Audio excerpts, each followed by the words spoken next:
chapter, and it's the end of the first day. And I put in 12 whole hours. It was a little slow at first, kind of head full of cotton, hard to think. But after a few hours, the caffeine kicked in, and I was able to get down to brass tacks. So I started off with something a head full of cotton can figure out, which is doing a new title screen. So I got the title screen done. I was like, it looks nice. And then I realized I need to make a tool to control the screen so that I don't have to do this all the time. This is tedious. And like, how do I change that one dot to be a little brighter? How do I make this one a little darker? Etc. So I decided that I was going to make a tool, and that's what I spent the rest of the night doing. So over here, I decided to do hello terminal display file, shall we? So the header file is where all the magic happens. We got the height of 25, the width of 80, which is the size of the screen itself. H terminal, we set a normal handle up so that we can actually start moving the cursor around on the screen, which is very important to being able to draw anything. So if I want a window, I can draw it anywhere in my display area. So I was setting up the display area. So you've got a display array. Love arrays, I understand them solidly. So you got the X here, which is width, and then the height. So this number will tick up and then roll over to the next one over. So basically the display array is a base 80 with the highest number you can count to is 25 rows. Columns? Rows? Yeah, rows. Cursor. Of course, this is just going to keep track of the X and the Y, so whatever number goes into those slots. And of course, color. We want color text, and we're going to track it. So I set up a function to clear out the screen, which basically sets everything to whatever. I'll set a color, I'll set a character, and I'll just fill the screen with it. And of course, we're going to start the cursor off at 0, 0. Color is going to be 77, because that is the color of terminal text. God damn it, I got hiccups. Alright, I'm trying to make this quick. So, we got the draw function, we got the clear function, we set cursor, we set color, we add a single character, and then we'll be able to add strings to the screen and have it all tracked. That's the goal. So blah blah blah. Clearing is rather simple. Blah blah blah. Setting cursor, that turned out to be a complete mess, and that's where it just coding took a left, and I did my best. But the draw is simple enough. You get the coordinates, place it at the top left, set that coordinate to the system, and then from there you just output a single character, and you pull in the color, and you pull in the symbol. So whether that's a letter or a symbol, voila, it spits it out to the screen, all 2,000 units. So let me show this off. Dink. And there you go. I probably should show the main program now that you understand the header. We include the header file, and we initialize the terminal display and call it my screen, because basically that little terminal box is going to be the screen. Home coordinates set to 0, 0, define that, blah blah blah.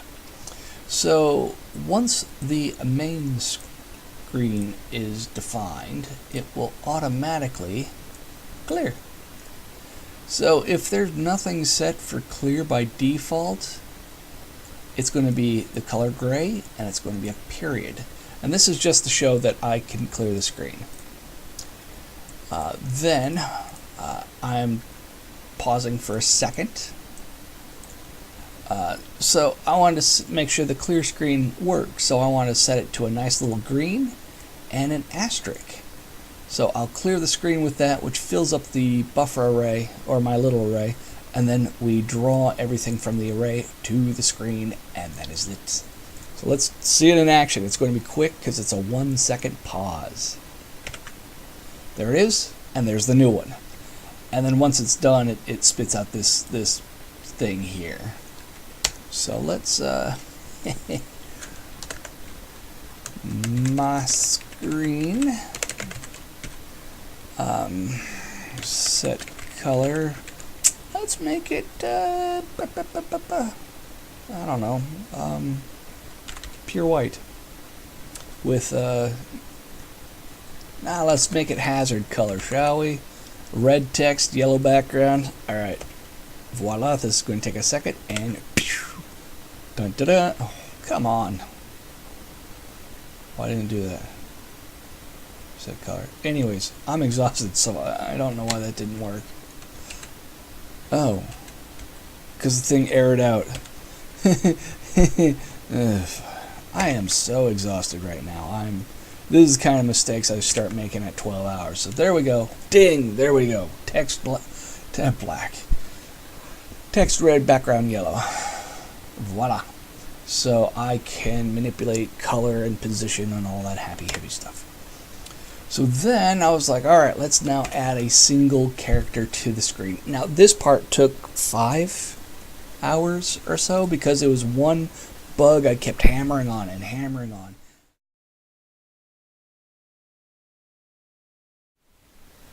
Alright, so let me explain the bug real quickly.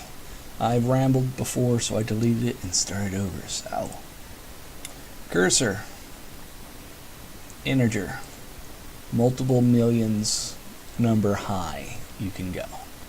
The problem is the XY, the very first one, for some reason the system treated the X like a Y and the Y like an X. I don't know why, but it did that. So after a while, trying all sorts of workarounds, I spent 5 hours trying to bang it out. It was weird. And then finally I gave up. I'm like, okay. So cursor, the X is now only every single point I put into the X, it jumps 25 units movement to the right. And then every number I put into the Y, it moves to the right 1. I don't know why. So my Y became the new X, which is 1, and the X became my new Y with a max number of 25. Why? I don't know. This is the bug, and this was just my solution. So I took the 2000 numbers, which was base 80, and it made the screen, and now it is base 25 2000 numbers. So I bring it in, and I have to convert from base 80 to base 25 was the solution. So here I multiply it out, so I get one big number, and then with that number I can convert it into 25s. If it exceeds 2000, just return, we're done. Don't set the cursor. Hence, when it hits here, it keeps going. So it's just going to, it'll just keep moving to the right. That's another function. So with that, we add the X to find the actual position in that 2000 numbers. And then once we get this massive huge number, we're going to have a new X and a new Y. So the new Y, since that's the bigger of the two numbers, we want that one first. We divide by 25, and that is what the new Y equals. So with the Y, we need to chop out what that new Y times 25 is to get a remainder. That remainder is now our X. With that, it allows us to count up to 0 to 24, and then bam, we're on a new Y.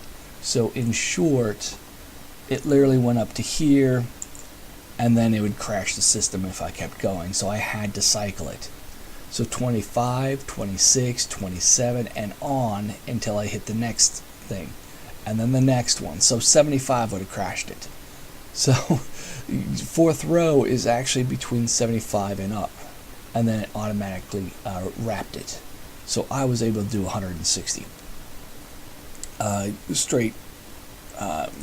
So the back end got fancy, but on the front end, we can just throw it out, and it's, the back end is screwy. I don't know what's going on, but the back end works, so that there's little to no inconveniencing on the front end.